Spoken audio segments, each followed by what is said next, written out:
Je trouve que ça dresse vraiment un état des lieux aujourd'hui très clair, à la fois très alarmiste toujours, je trouve quand même, de la situation des orques aujourd'hui en captivité, mais bien sûr avec quand même une note d'espoir. Et j'ai l'impression qu'on voit quand même que, à travers ce nouveau documentaire, on voit que les choses sont en train d'avancer quand même, qu'il y a de plus en plus de ralliements autour de la cause des cétacés en fait en captivité, qu'il n'y en avait auparavant. Et je pense que leurs arguments aujourd'hui sont infaillibles. Et on a vraiment l'impression d'être face à deux mondes. Le monde des gens qui sont complètement ignorants, irresponsables et qui ne surfent que sur du business et des gros sous en fait. Voilà, c'est ce qu'on appelle l'entertainment en fait, c'est mettre les cétacés et les orques en spectacle.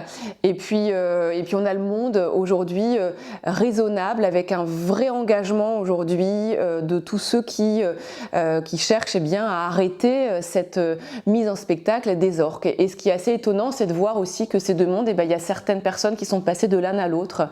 Et en l'occurrence, je trouve ça assez poignant de voir d'anciens dresseurs de SeaWorld ou d'autres parcs aquatiques mettant en scène les orques, et de voir à quel point eh bien aujourd'hui, ils sont vraiment vent debout contre la captivité des cétacés. Et puis de voir aussi à quel moment ils ont pu basculer, à quel moment un jour ils se sont dit mais qu'est-ce que je viens de faire quoi ? Qu'est-ce que j'ai fait pendant ces dizaines d'années voilà, avec, je pense, c'est des gens qui ont des œillères en fait, parce qu'ils sont dans des grosses machines, avec beaucoup d'argent, et je pense qu'ils ont eu des œillères pendant très longtemps, et puis un jour, ils sont allés au boulot sans prendre ces œillères-là, et puis ils ont vu ce qu'ils étaient en train de faire. Et aujourd'hui, je pense que ce sont les meilleurs ambassadeurs que l'on peut avoir pour essayer d'arrêter ces spectacles avec des orques.